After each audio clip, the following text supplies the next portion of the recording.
fight for you to receive the compensation you and your family may deserve, often without going to court. There are deadlines to file your claim, so please contact us today.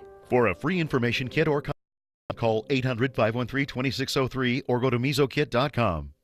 It's country music's biggest night, the CMA Awards, with performances like Carrie Underwood, Luke Bryan, Keith Urban, Garth Brooks, Jason Aldean with Miranda Lambert, and more. Brad Paisley host the CMA Awards live on ABC. It's time for the last fight. Monica Lewinsky speaking out for the first time about why she fell in love with then-President Bill Clinton. It's not as if it didn't register with me that he was the president. Obviously it did. But I think, anyway, the moment we were actually in the back office for the first time, the truth is that I think it meant more to me that someone who other people desired me. However wrong it was, however misguided, for who I was in that very moment at 22 years old, that was how it felt. Well, it was heartbreaking to hear that. She also told the magazine she recoiled whenever Bill gave an interview in the years following because she knew he would never be asked about his affair. An indictment on all our media. Now that's all the time we have tonight. Shannon Bream and the Fox News at Night team take it from here. Shannon. We will. Laura, thank you very much. And we begin with a Fox News alert. The recounts continue in Florida with new court filings and rulings in Florida and Georgia. We'll take you live to the scene where the developments continue minute by minute. We'll also take you live to the front lines of historic, deadly wildfires out west. Grim indications tonight that the death of California's wildfires will continue to rise as both ends of the state continue to burn. And tonight, the Justice Department's fighting back against new objections to the acting Attorney General. Catherine Herridge is here to break down how, and Senator Mike Lee weighs in live. Hello and welcome to Fox News at Night. I'm Shannon Bream in Washington. We begin tonight with the political fires in Florida. Two contested races, Senate and gubernatorial, are still undergoing recounts. A Thursday deadline looming large, along with a number of new lawsuits. Not surprising. Correspondent Lauderhill, Florida tonight to tell us more. Hi, Phil. Hi, Shannon. Breaking tonight up in Palm Beach County to the north of us, two machines, recounting machines, have malfunctioned, bringing in mechanics to fix them right now. But reports are that Palm Beach County has lost a day's worth of its recounting process. This in a county that was already plagued by machines that are old, and the prediction that there was no way that would meet the Thursday deadline to get this recount done. Well, it may not matter. First, here outside the Broward County Recount Center, the process continues around the clock. Today it finished recounting all 300,000 early votes, and Broward says it's now ahead of schedule. No problem with the deadline. One of the recount races in Palm Beach is a state house race. There, Republican Mike Caruso leads Democrat Bonfiglio by just 37 votes. Well, a Leon County judge, a Democrat, today ruled for Bonfiglio, giving Palm Beach County an extra 5 days to complete their recount races, a decision guaranteed to be appealed by Republicans. Democratic Senator Bill Nelson also filed a new federal lawsuit wanting the Thursday 3 p.m. deadline moved until every Florida is counting, the recount is done, period. Republican Governor Rick Scott leads Nelson by just 12,000 votes. Scott's not waiting, flying to Washington tonight, acting as elect for photos and Senate meetings this week. Again on Twitter today, President Trump joining the recount fray. When will Bill Nelson concede in Florida? The characters running Broward and Palm Beach voting will not be able to find, in quotes, enough quotes. Too much spotlight on them now. Nelson Minority Leader Chuck Schumer weighed in from Washington. We will not have a rerun of 2000 when bullying and intimidation ruled and created a rush to judgment so that to this day many Americans believe that election was unfairly decided. That cannot happen again.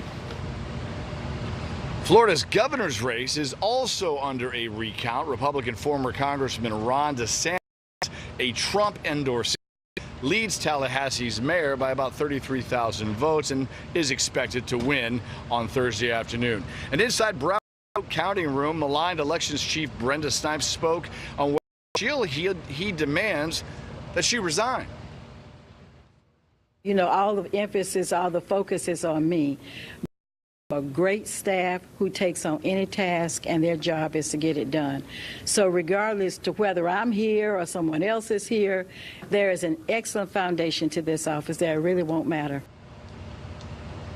And we can also confirm tonight that Snipes has received threats of violence or harm to her and is now being escorted from the office here to home with the sheriff's deputy for her own protection. Shannon? Phil, just to confirm what you said off the top, Palm Beach County, which already said, hey, we're probably not going to make the deadline for that recount on Thursday, had machines go down tonight, putting them even further behind, at least a day. Well, on those two machines, they lost a full day. Whether that's a total day, we don't know, but the superintendent of elections said they thought they could make the Senate race and complete that recount by Thursday, but the other ones, no. But now, this Leon County judge has given them 5 extra days. Okay. Thank you very much. Over to Georgia now, where the governor's race remains in legal limbo until at least the end of the week, as a federal judge is ordering state officials to wait until Friday to certify any election results.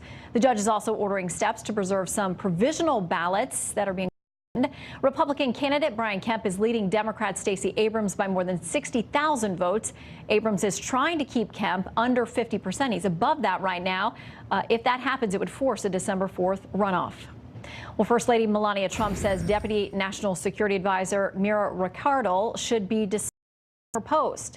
The First Lady's spokeswoman saying Mrs. Trump believes Ricardo no longer deserves the honor of serving in the White House. The Wall Street Journal reporting that the president has decided to remove Ricardo. There are also reports of tensions between Ricardo and other key members of the administration, including White House Chief of Staff John Kelly and Defense Secretary Jim Mattis.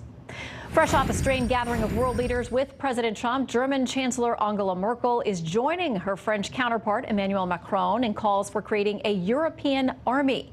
Days ago, President Trump condemned Macron's comments as, quote, very insulting, while urging the countries to, hey, fulfill your NATO commitments instead. Let's talk about it with tonight's Power Panel. Fox News contributor Richard Fowler, Fox News political analyst Gianno Caldwell, and Fox News contributor Katie Pavlich. Welcome to all of you. Hey, Shannon. Good to be here. All right, the president went on a tweet storm against Emmanuel Macron this morning. One of the tweets said this: Emmanuel Macron suggests building its own army to protect Europe against the U.S., China, and Russia. But it was Germany in World Wars I and II. How did that work out for France? They were starting to learn German in Paris before the U.S. came along. Pay for NATO or not? Yep. Katie, he stirred it up. Well, actually, President Macron started up first when he decided to take an opportunity that was supposed to be about commemorating the World War I, where thousands of Americans gave their lives, and then again in World War II did the same. There are lots of Americans who are buried in European soil. There are not very many Europeans who are buried here because they were fighting for our freedoms. In fact, it's the opposite. But President Macron took the opportunity during that event to slam President Trump rather than being grateful for America and the things that we have done for the European continent in the past. And President Trump, on the other hand, decided to take the high road, didn't respond during his speech at the cemetery, and then came back today and decided to respond on Twitter instead. Well, Richard, what about the accusations the president makes? These are factual, that there are the vast majority of NATO members are not making that 2% GDP goal. More of them will make it this year than have in the past. But, you know, he talks about the aid and the things that the U.S. does and renders to assist other countries, and yet he feels very much the American people are not getting a return on that investment. Well, listen, I think that here's the thing. We couldn't have a debate about NATO and everybody should have a fair share to NATO, but we shouldn't be talking bad about our allies. Let's remember, if it wasn't for the French, America wouldn't be a country. It was the French that helped us against the British during the American Revolution. And if the French never came over, we'd probably British. As the world's leading democracy, we have to be that city upon a hill, and that means we work with our friends and not against them. And what we've seen from this president is his America First agenda is America First sans everybody else. And that is not only hurting the rest of the world, but it's also hurting Americans. Just talk to the folks in Wisconsin who lost their jobs because Harley Davidson moved, or the pecan farmers in Georgia who the price of pecans have now gone up 47%. Irresponsible trade China. It's really hurting the American people, and it's hurting some folks in our American economy. Well, Gianna, you know there are other people who will step up and say they've actually benefited from the president's decisions. They're glad that we're out of things like the Paris Climate Trade Agreement, the Iran.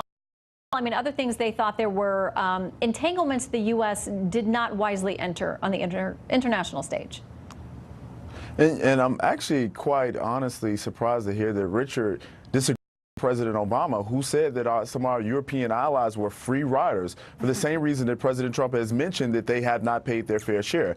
Talk about that 2.0 GDP that these other countries should be paying.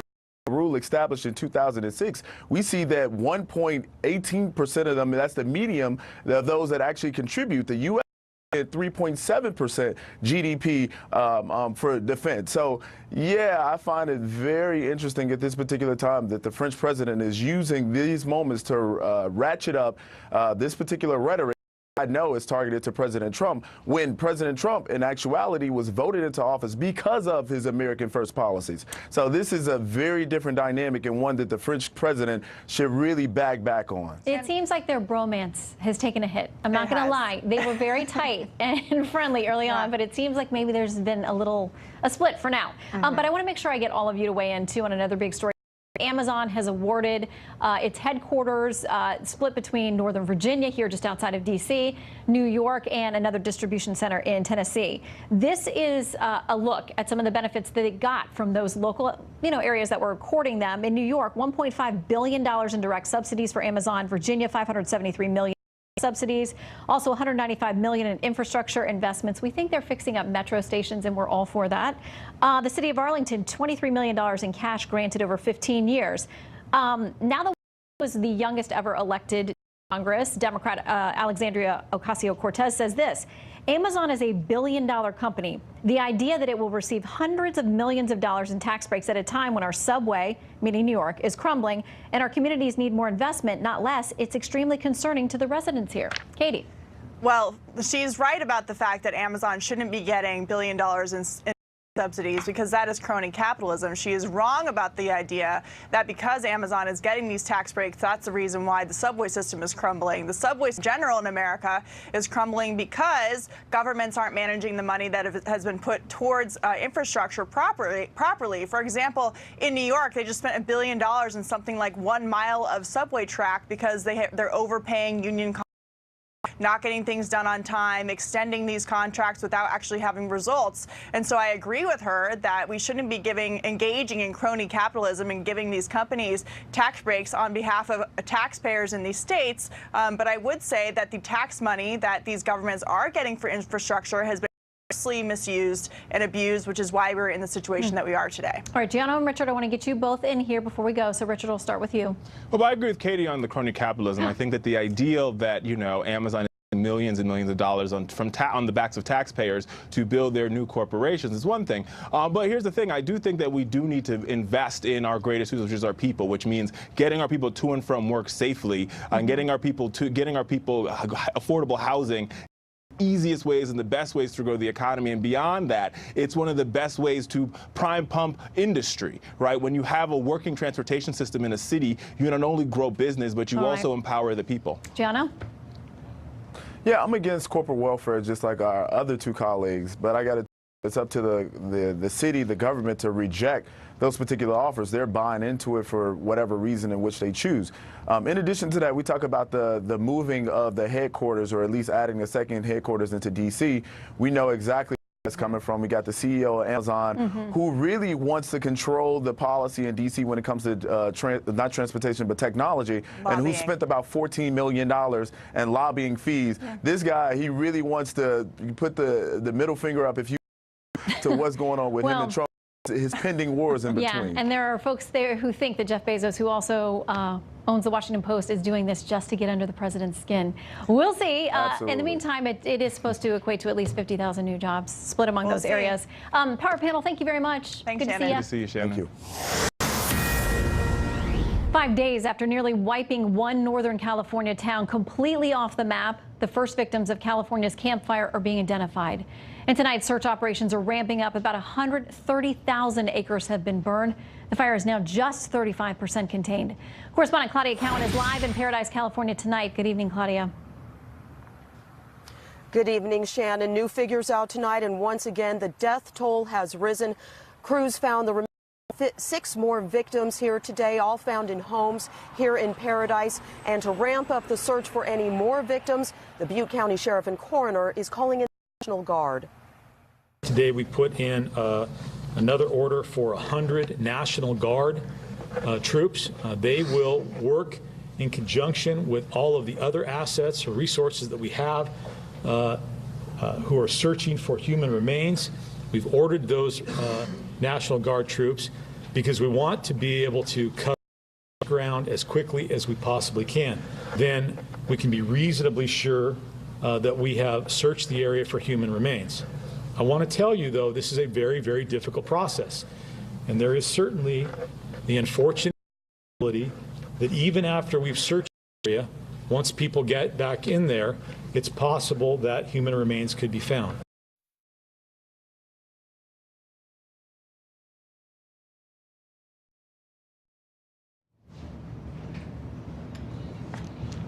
All right, we've lost Claudia. We will check back on the California fires as unfortunately the situation is worsening there tonight. We'll keep you updated on that. In the meantime, the White House press corps showdown is heating up.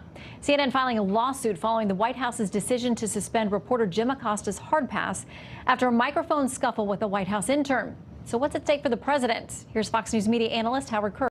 More. CNN is taking action after the White House ban our chief White House correspondent, Jim Acosta. CNN's contentious relationship with President Trump moved into court today. The lawsuit came after the White House yanked the credentials of Acosta, who has a history of lecturing and confronting the president following this clash at a news conference. That's enough. That's enough. Mr. President, that's I was going to ask one of the other folks. That's enough. Pardon me, ma'am. Mr. President, that's enough. I'll tell you what, CNN should be ashamed of itself having you working for them. You are a rude, terrible person. Sarah Huckabee Sanders called the suit more grandstanding from CNN, which she says has nearly 50 other credentialed staffers. After Acosta asked 2 questions, she said he physically refused to surrender a White House microphone to an intern so that other reporters might ask their questions, and that this wasn't the first time he acted inappropriately. That's not appropriate. Sanders didn't repeat the administration's highly disputed contention that Acosta had laid hands on the intern. The move cast CNN President Jeff Zucker, the former NBC chief who worked with Trump on The Apprentice, as a press champion. He says the First Amendment gives journalists the right to hold officials accountable and ask tough questions. We're asking for emergency relief because every day that this pass has been revoked is a First Amendment violation, and it's irreparable harm in the words of the law. The suit notes the president constantly criticizes the network. CNN's fake news. I don't take questions from CNN. And once tweeted this wrestling video aimed at CNN. The White House Correspondents Association is backing CNN, but Acosta is a controversial figure viewed by some colleagues as a showboat. And CNN's suit may convince some Trump backers that the network is part of the opposition. Shannon? All right, Howard Kurtz, thank you very much. Well, critics demanding that the president's pick to head up the Justice Department must go. And now a lawsuit's been filed in federal court today. But key Republicans on Capitol Hill say, not so fast. No significant actions under authority should be taken at the department. I don't think it's fair to the man to bash him before he even has a chance to find the men's room. So what does it all mean for the Mueller investigation amid word new indictments could come anytime? We will ask this. Senator Mike Lee of Utah joins live right after this.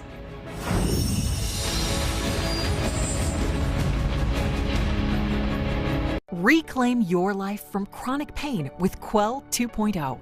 Worn just below the knee, the Quell technology accesses the central nervous system. It sends neural pulses to the brain, triggering a natural response that blocks pain signals in the body. Quell is 100% drug-free, easy to use, and designed for people with a wide range of chronic pain conditions. In a published study, 4 out of 5 users reported an improvement in chronic pain. Go to getquell.com to order yours now. Do you have any idea how your mattress affects your body and how well you sleep?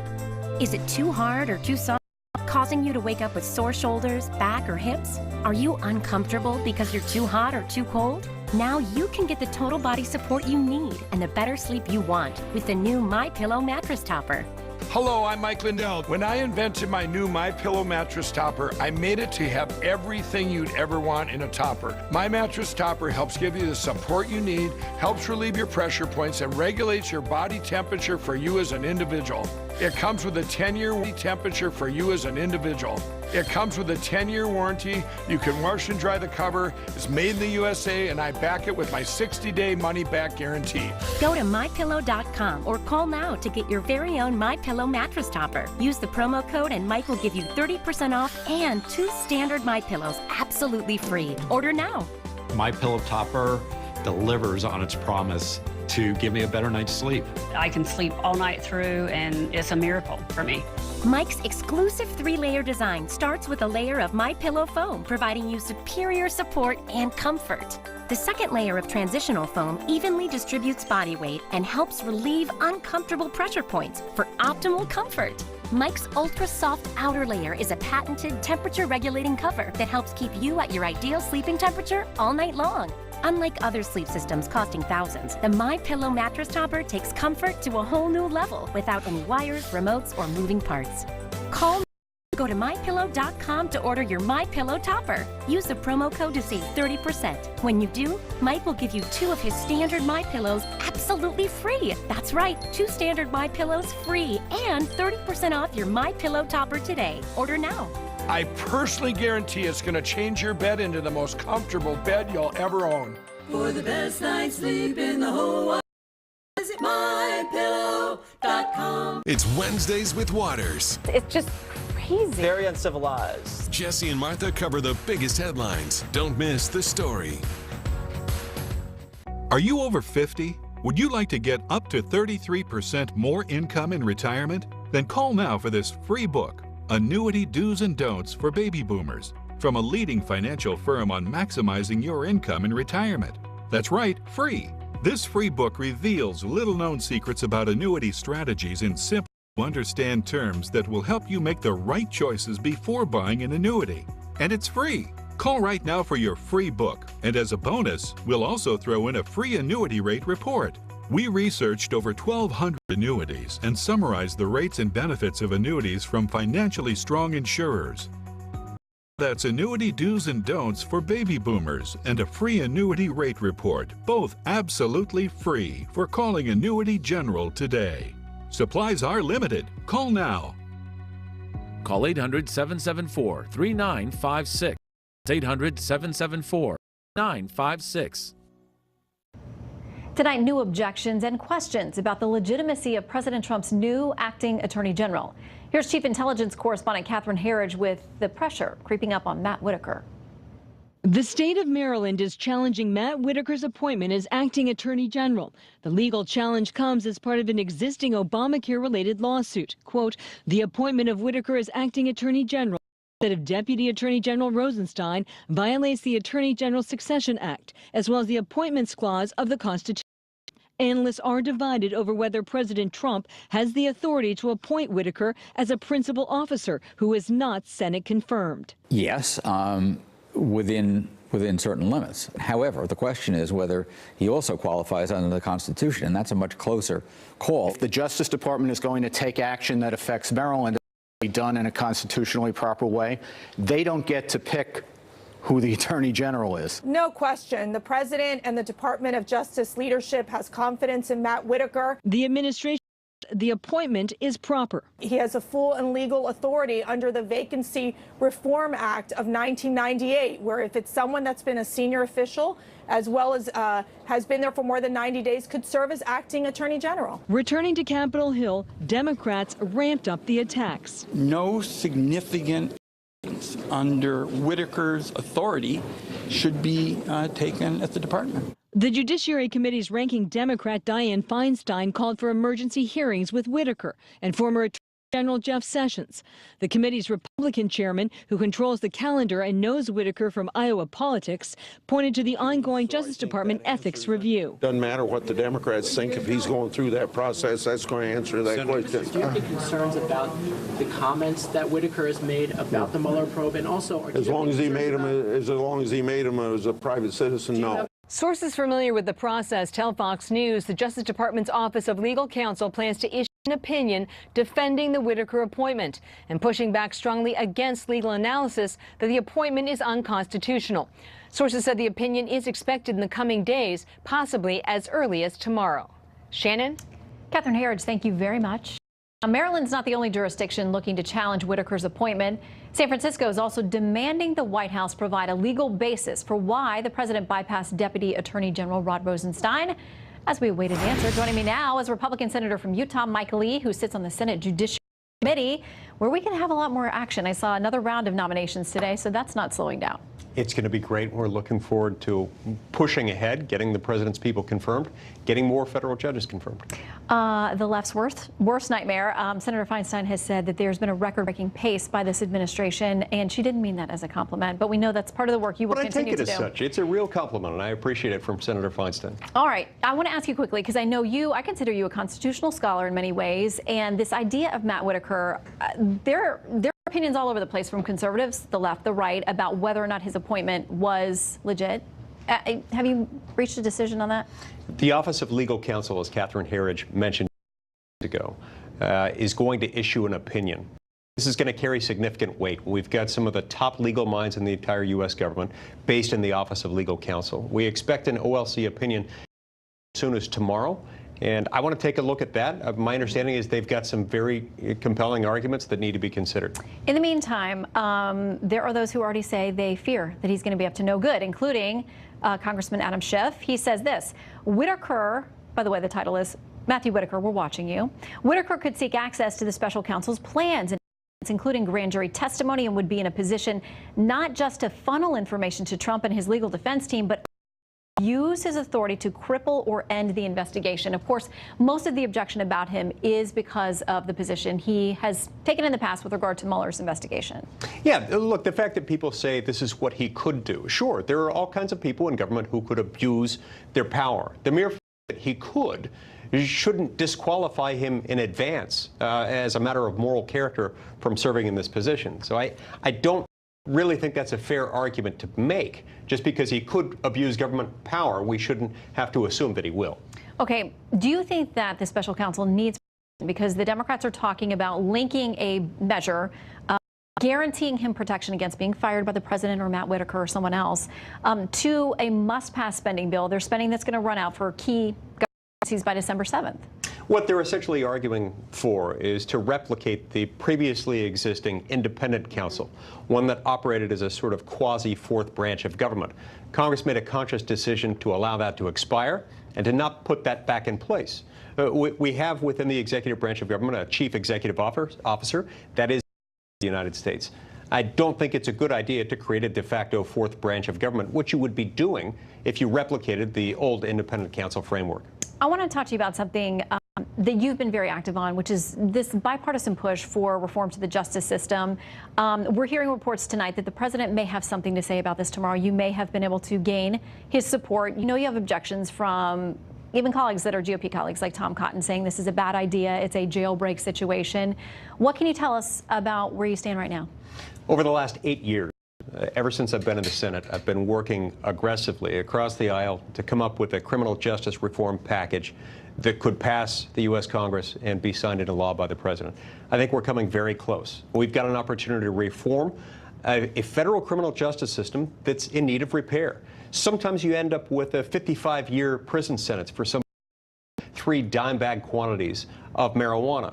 That's a problem. That's something that we're trying to fix, and we look forward to meeting with the president tomorrow at the White House at 3:30 to discuss this. Well, there are reports that you will have a good conversation with the president, that he's expected to support you. Is it about lowering sentences, helping those who are already behind bars, or will this be prospective in nature? It's both. It deals, in some cases, with those who are already behind bars. But the focus there is not on addressing their sentences so much as it is getting them ready to re-enter society and not re-offend. Prospectively, it deals with reform. So those who have yet to be sentenced, just giving judges a little bit more discretion in some cases, not always having to throw the book at them, throw a 55-year minimum mandatory sentence where something lower might be appropriate. All right, let us know how it goes tomorrow. Will do. Great to have you. Thank you. All right, indictments from special counsel Robert Mueller due any time. And now that the midterms are mostly over, the president's legal team is reportedly ready to let the president answer some of Mueller's questions. Details ahead. Plus, Justice Ginsburg missed work today. How's she doing? An update when we come back.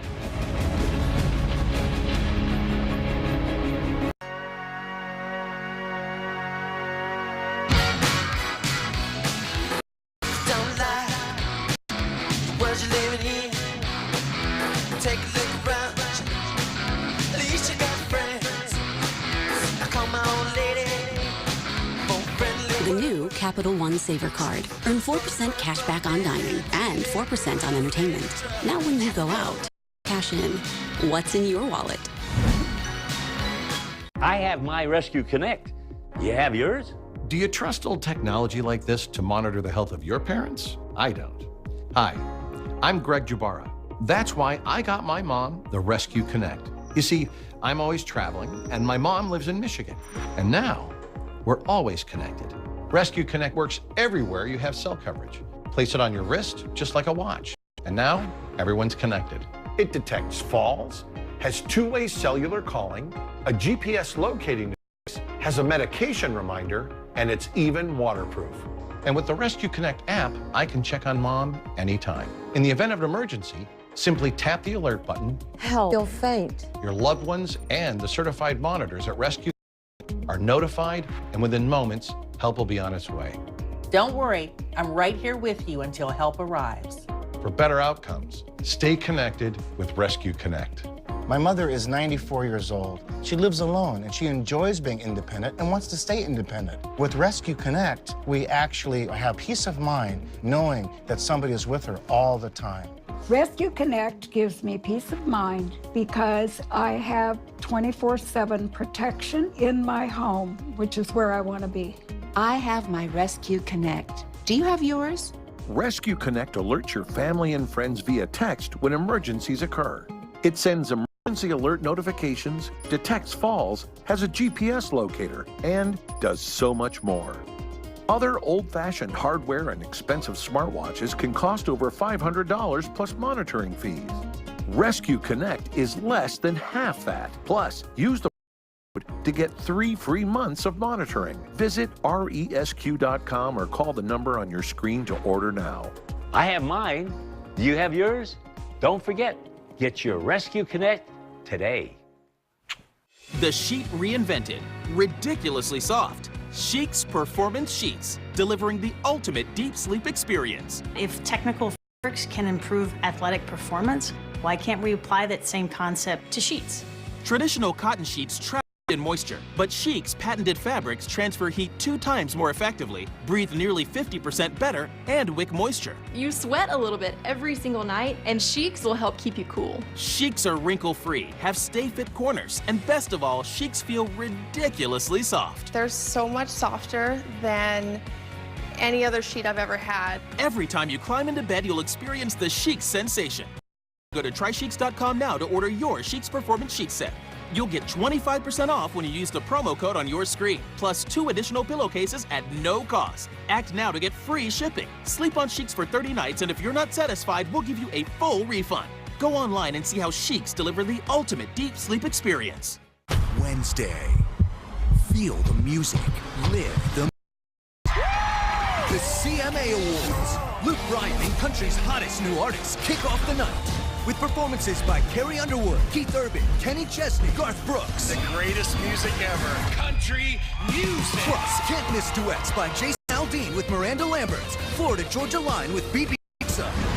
Grant Paisley and Carrie Underwood host the CMA Awards live Wednesday on ABC. The oldest Supreme Court Justice, Ruth Bader Ginsburg, was absent from court today. After falling and fracturing 3 ribs last week, the court says she's recovering while working from The High Court convened today for routine business, no oral arguments. Justice Ginsburg has yet to miss a single day of oral arguments in her 25 years on the Supreme Court bench. Reports tonight that special counsel Robert Mueller is expected to issue indictments very soon. This, of course, as the Russia investigation gets a new boss, an acting Attorney General Matt Whitaker, and Democrats still are demanding that he step aside. Correspondent Garrett Tenney is looking into what we know about what's next from the Mueller team. Shannon, be with you. Good to have you. One of the big parts of this investigation so far has been the hacked emails that WikiLeaks released during the 2016 campaign. And investigators want to know if anyone with or close to the Trump campaign knew about that ahead of time or helped coordinate the leaks. Now, longtime Trump advisor Roger Stone has been a central figure in that probe, and Mueller has interviewed several of Stone's associates about it, including Jerome Corsi, a former reporter for InfoWars. Back in 2016, Corsi told friends he believed WikiLeaks the emails of Clinton campaign chairman John Podesta and would release them as an October surprise, which they did. Corsi says for the past few months he has cooperated with investigators who believe that he had a secret contact with WikiLeaks and then acted as a middleman to share information with Roger Stone, both of which he denies. But on his YouTube Monday, Corsi said this past week those negotiations blew up and he now believes he walked into a perjury trap. I fully anticipate that the next few days I will be indicted by Mueller for some form or other of giving false information to the special counsel, but I'm going to be criminally charged. And this has been one of the most frightening experiences of my life.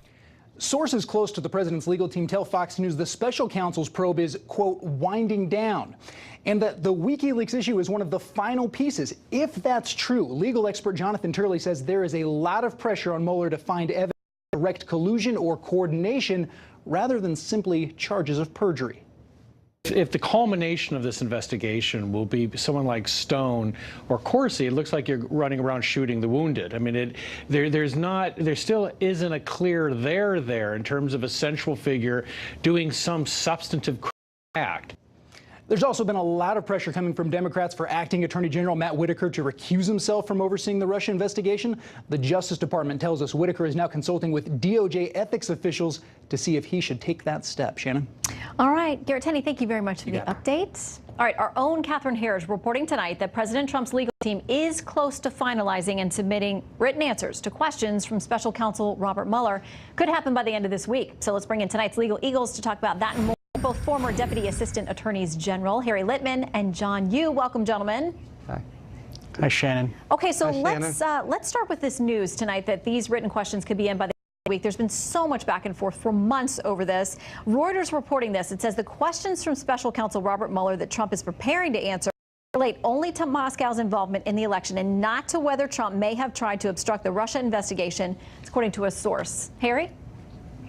Yeah, that's what's being reported, and I think it sounds plausible. But the one thing is, I do not think, notwithstanding all the back and forth, see this as the final product. I just think it's very unlikely that Mueller would accept written answers, nothing more. You just really need to see someone across the table and see their tone, etc. So if these answers do come in at the end of the week, and remember, we've had a lot of sort of false starts in these kinds of accounts from the president's team, I don't think it means that Mueller is done trying to get information from the president. Well, John, the consensus has been from most of his legal team and all of us giving him free advice is to not sit down with Mueller. I mean, it's clear they don't think it's a good idea, although the president says he wants to do it. Shannon, I've always thought that it was in Trump's best interest to go sit down with Mueller, sit across the table, as Harry Littman says, answer his questions. The key last act is going to be when Trump's team hands over these written questions and Mueller decides that there needs to be more questions asked. And then he's going to have to decide whether to seek a subpoena from a court, a grand jury, I'm sorry, to get the president to actually show up in person. That's why Whitaker is so important, because the attorney general, or the acting attorney general, if he's indeed constitutionally in the office, which I don't think he is, but if he were, the attorney general could stop that subpoena from issuing. And I think it ends and then Mueller has to go issue his report. But if the attorney general says, go ahead, issue the subpoena, then you do have that interview. President, I think he should sit down. He, under the Constitution, is a chief law enforcement officer. I think it sets a bad example for the President of the United States to refuse to sit down and answer questions from federal prosecutors who are, after all, his subordinates in the constitutional scheme. Well, you know, there are a lot of folks who think that, listen, some of the key players who've gotten in trouble here, it's not for what they've done, it's for statements that they've made, and there are very much worries that there could be traps set for the president. But quickly, I want to get you both to weigh in on this idea. Maybe if we get indictments, we're maybe talking about Roger Stone, maybe Jerome Corsi. If that's as far as Mueller goes, and we have no idea, you know, you heard Professor Turley there saying, you know, that's not real impressive. Harry, you first. Well, yes. You know, first of all, rule number one, you don't know what he's got until he brings it out. If he does get to Stone, though, and if it's really clear that Stone knew about the WikiLeaks hacking before it happened, then we really are sort of a half step from the president. So whether or not the president testifies, Stone, it's clear, was in personal contact with him during the campaign. So look, I agree in a sense with Professor Turley. If it stops there, you know, it seems unsatisfying. On the other hand, it may well be at the president's door, and if the ultimate recommendations by Mueller have to be based on circumstantial evidence, inference, and the like. But it's quite possible if Stone falls, which I think is very likely, that there'll be very that then the president is in the crosshairs. John, final word to you. I expect Mueller will go after Corsi and Stone, but I have to disagree with my friend Harry that these are significant figures in the Trump campaign. The one thing we've seen is that Trump is just sort of surrounded by all these kind of grifters, weirdos, conspiracy theorists, just because they're all hiring and trying to prove how important they are, doesn't mean they actually had any real role in the Trump campaign. This guy Corsi, he's a conspiracy theorist who thinks, you know, President Obama wasn't born in the United States, who thinks like someone else blew up the World Trade Center on 9/11. I mean, these are just not central figures in the Trump campaign. So I expect Mueller, if he gets those scalps, Corsi, he gets the scalps from Stone, a dirty tricks guy all the way from the Nixon years. That still doesn't mean it's going to be enough, I think, to go after the president or to justify something. Impeachment. And we'll see if there's another round of questioning after the written questions, as Harry, you brought up today, too. So thank you both. Great to have you with us tonight. Thank you, Shannon. Thanks. Thanks, Shannon. As we await the results of the final balance of power on Capitol Hill, the battle over whether Nancy Pelosi is going to once again be Speaker of the House is getting awkward. And across the aisle, with Paul Ryan on his way out, the Republicans get set to pick their new leadership team tomorrow. Plus, Chris Steyerwalt is standing by live to offer analysis right after this break.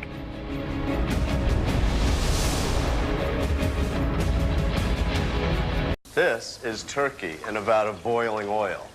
And these are Arby's deep-fried turkey sandwiches. What inspired us to serve the tastiest, yet most risky preparation of turkey? A really confusing motto here at Arby's that we live by. If you love it, fry it. And if you don't love it that much, wait until you love it. I never noticed that. Arby's, we have the meats. For sandwiches. Today is the day you're going to get motivated, get stronger, get closer. Start listening today to the world's largest selection of audiobooks on Audible. And now, get more. For just $14.95 a month, you'll get a credit a month good for any audiobook, plus 2 Audible originals, exclusive titles you can't find anywhere else. If you don't like a book, you can exchange it anytime. No questions asked. Automatically roll your credits over to the next month if you don't use them. With the free Audible app, you can listen anytime and anywhere. Plus, for the first time ever, you'll get access to exclusive fitness programs. A $95 value, free with membership. Start a 30-day trial today and your first audiobook is free. Cancel anytime and your books are yours to keep forever. Audible. Most inspiring minds, the most compelling stories. Text LISTEN16 to 500-500 to start your free trial today. Hi, I'm Dana Lash from The Dana Show, and I want to tell you about a really simple thing you can do that helps promote more energy and supports healthy blood pressure levels. This is Super Beets, and I swear by it. It gives me more healthy energy to keep up with my hectic schedule, and you're going to love what it does for you, too. I could definitely use a little more energy, especially if it's from a natural source like beets. If I had something natural and healthy that gave me energy, I'd be all in. Beets contain an essential nutrient that makes them one of the most healthy vegetables in nature. Super Beets concentrates that nutrient into superfood crystals. Super Beets contains real food that helps increase circulation to get more oxygen flowing throughout your body naturally. It supports healthy blood pressure and gives you more healthy energy to make the most of your day. Find out how to get a free canister with your first order, plus bonus gifts. Call 1-866-235-6901 or go to trysuperbeets.com. I just mix a teaspoon into a few ounces of water. There's the natural apple flavor or black cherry flavor. It tastes great. It's really yummy. Flavor, I'm surprised. It doesn't taste at all. I'll finish this, by the way. What if you had more energy? Imagine the possibility. You feel strong and you feel healthy and you feel like you can accomplish anything. If I'm doing like you can accomplish anything. If I'm doing the things that I need to do to give me the energy, I feel better, not only physically, but mentally. So do something good for your heart, your circulation, your blood pressure, and your energy. You'll love Super Beets or your money back. Call now and find out how to get a free canister with your first order, plus free indicator strips that show how it's working.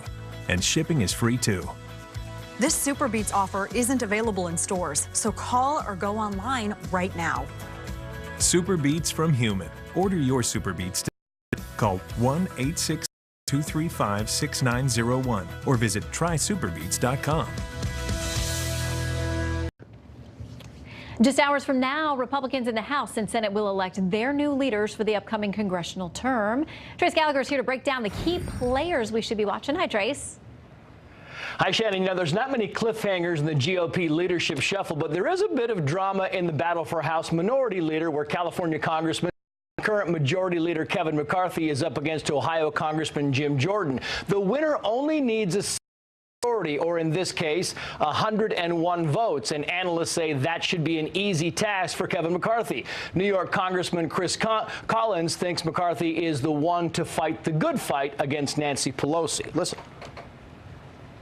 Well, I mean, certainly Kevin McCarthy has done a fabulous job as Majority Leader. Disappointing that we're in an election for Minority Leader, but you know, he's guided our conference well the last few years. On the other hand, experts think Jim Jordan would at most get 60 votes, but if Jordan loses too badly, it would be a rebuke for the House Freedom Caucus, which Jordan founded. Separately, it appears Louisiana Congressman Steve Scalise will become Minority Whip. Wyoming Congresswoman Liz Cheney will likely be the next House Republican Conference Chair, and Minnesota Rep. Tom Emmer is the leading contender to run the National Republican Congressional Committee. Of course, is the campaign arm of the GOP House members. In the Senate, South Dakota's John Thune is widely expected to be the Republican whip. That's the GOP's #2 position in the upper chamber. And replaces John Cornyn, who is facing a term limit at whip. And Wyoming Senator John Barrasso will fill Thune's current position as chair of the Senate Republican Conference. Missouri Senator Roy Blunt would then take over for Barrasso as chair of the Republican Policy Committee. And in the only contested leadership position, Iowa Senator Joni Ernst and Nebraska Senator Deb Fischer are competing to fill Roy Blunt's spot as vice chair of the Senate GOP conference. The committee positions, by the way, inside the Senate, like judiciary and oversight, won't be decided until all the Senate races are decided. Shannon. And who knows when that will be, Trace. Thank you very much.